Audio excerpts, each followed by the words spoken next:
नमस्कार, news nation के digital platform पर स्वागत है आपका। मैं हूं आपके साथ गुंजन। आज हम बात करने वाले हैं चीनी की बेलगाम कीमतों के बारे में, यानी कि चीनी के बढ़ते दाम सीधे तौर पर आपकी जेब पर बोझ डाल रहे हैं और आने वाले कुछ वक्त तक ऐसा ही रहने वाला है। इसको लेकर सियासत भी जारी है। अब इसके पीछे की वजह क्या है? आखिर चीनी के दाम इतने बढ़ क्यों रहे हैं? आम लोगों के लिए चीनी जैसी चीज जो कि गन्ने से हमें मिलती है, वो इतनी महंगी क्यों हो रही है? इसको लेकर राजनीति भी लगातार जारी है। आज इसी पर हम बात करने वाले हैं।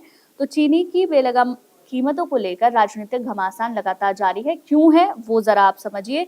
दो बड़े कारण हैं जो सरकार बता रही है कि इस वजह से चीनी की कीमतें बढ़ रही हैं, लेकिन विपक्ष का कहना ये है कि देश में चीनी की कीमतें लगातार बढ़ रही हैं। रिटेल मार्केट में 1 किलो चीनी की कीमत 65 रुपए के लगभग है, तो कहीं कहीं इससे भी ज्यादा पहुंच चुकी है। अब आम इंसान की जेब पर सीधे तौर पर इसका बोझ पड़ता है। अब विपक्ष का इसको लेकर कहना है, इसको लेकर एक बयान भी सामने आया है। केंद्रीय मंत्री प्रहलाद जोशी ने उसको लेकर सफाई भी दी है। पहले विपक्ष के बयान को आप समझिए। विपक्ष सीधे तौर पर कह रहा है, एथेनॉल बनाने के लिए गन्ने का इस्तेमाल करने से देश में चीनी की सप्लाई कम हो गई है। सप्लाई कम हुई है तो डिमांड ज्यादा बढ़ चुकी है और ऐसे में चीनी की कीमतों में उछाल आ गया है।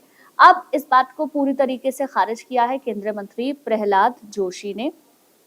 उनकी ओर से ये साफ किया गया है कि ये कारण नहीं है कीमतों के बढ़ने का। दो महत्वपूर्ण कारण बताए हैं। एक तो अल नीनो, यानी कि फसल उस तरीके से नहीं हो रही है, जलवायु परिवर्तन है, ये एक बड़ा कारण बताया है। और दूसरा जो कारण बताया है वो है रेड रॉट की बीमारी। वो एक तरीके का फंगल इन्फेक्शन होता है जो कि गन्नों में होता है, फसल में होता है, जिसकी वजह से उतनी अच्छी फसल नहीं हो पा रही है जितनी होनी चाहिए, जितनी सीजन में होती है।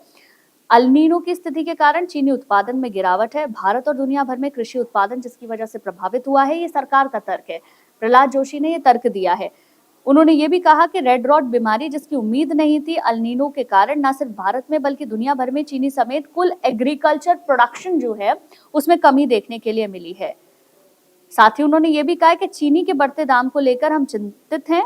हमने तुरंत कई कदम भी उठाए हैं। 280 लाख टन भारत की जरूरत है चीनी को लेकर और आज की तारीख में हमारे पास पर्याप्त सरप्लस चीनी का स्टॉक भी है, तो घबराने की जरूरत नहीं है। ये बात भी साफ कर दी गई है सरकार की ओर से। तो अब कुल मिलाकर इसको लेकर विपक्ष अपना निशाना साध रहा है, उसको लेकर घमासान मचा हुआ है क्योंकि चीनी के दाम बढ़ते जा रहे हैं। सरकार इस बात को साफ कर रही है कि आप जो कह रहे हैं एथेनॉल की वजह से ऐसा है, ऐसा नहीं है।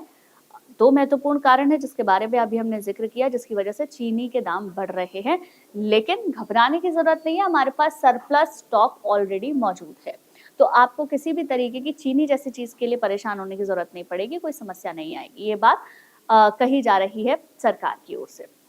चलिए, फिर ऐसे ही होगी आपसे मुलाकात किसी और टॉपिक के साथ। आपको क्या लगता है कि आने वाले दिनों में चीनी के दाम कितने बढ़ सकते हैं? कमेंट सेक्शन में लिख के जरूर बताइएगा।